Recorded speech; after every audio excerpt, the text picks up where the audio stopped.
ಓಂ ನಮಃ ಶಿವಾಯ. ಕಾರ್ತೀಕ ಮಾಸದ ಪುರಾಣ ಅಧ್ಯಾಯ 20. ಧರ್ಮದತ್ತನು ಪ್ರೇತ ರೂಪದ ಆ ಕಲಹೆಗೆ ಹೀಗೆ ಹೇಳಿದನು. ಹೇ ಸ್ತ್ರೀ, ತೀರ್ಥಸ್ನಾನ, ದಾನ, ವ್ರತ, ಪೂಜಾದಿಗಳಿಂದ ಪಾಪಗಳು ನಾಶವಾಗುತ್ತವೆ. ಆದರೆ ಈ ಪ್ರೇತ ಶರೀರದಿಂದ ನೀನು ಇವುಗಳನ್ನು ಮಾಡಲು ಸಾಧ್ಯವಿಲ್ಲ. ಅದೂ ಅಲ್ಲದೆ ಮುಂಬರುವ 3 ಜನ್ಮಗಳ ಕರ್ಮ ಪರಿಹಾರ ಅಷ್ಟು ಸುಲಭವೂ ಅಲ್ಲ. ಆದ್ದರಿಂದ ನಾನು ಆ ಜನ್ಮ ಕಾರ್ತೀಕ ವ್ರತ ಮಾಡಿದ್ದರ ಫಲದ ಅರ್ಧ ಭಾಗವನ್ನು ನಿನಗೆ ದಾರೇ ಎರೆದು ಕೊಡುವೆ. ಇದರಿಂದ ನಿನಗೆ ಮೋಕ್ಷ ದೊರಕುವಂತಾಗಲಿ.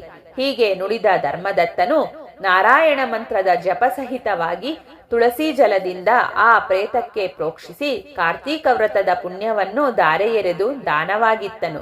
ಇದರಿಂದ ಆಕೆಯ ಪ್ರೇತ ಶರೀರ ನಾಶವಾಗಿ ತೇಜೋಮಯವಾದ ದಿವ್ಯ ಶರೀರವು ಬಂದಿತು. ಪ್ರೇತ ಶರೀರ ನಿವೃತ್ತಿಯಾದ ಬಳಿಕ ಆ ಕಲಹೆಯು ಕೃತಜ್ಞತಾ ಭಾವದಿಂದ ಬ್ರಾಹ್ಮಣನಿಗೆ ಅನೇಕ ಬಾರಿ ವಂದನೆ ಮಾಡಿದಳು.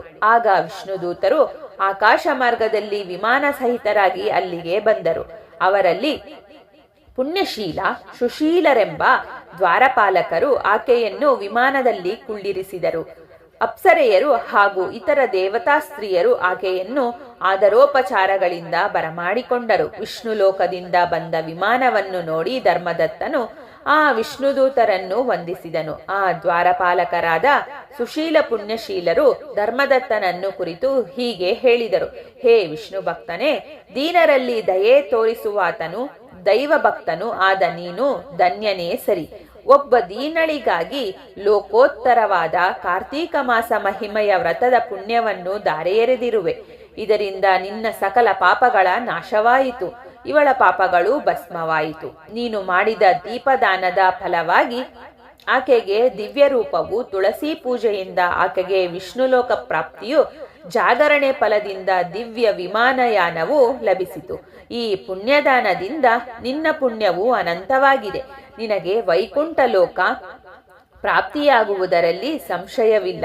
ಹೀಗೆ ಹೇಳಿದ ವಿಷ್ಣುದೂತರು ಧರ್ಮದತ್ತನಿಗೆ ಹೇಳಿದರು.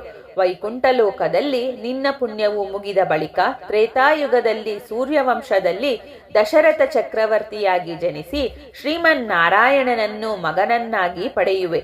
ಈ ಕಲಹ ಆಗ ಕೈಕೇಯಿಯಾಗಿ ಜನ್ಮ ತಾಳಿ ದೇವ ಕಾರ್ಯಾರ್ಥವಾಗಿ Ravana ಸಂಹಾರಕ್ಕೆ ಕಾರಣಲಾಗುತ್ತಾಳೆ.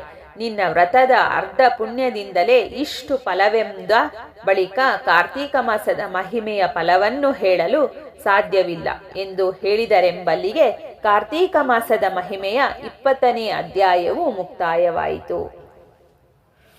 Thanks for watching this video. Please subscribe my YouTube channel for more videos. Thank you.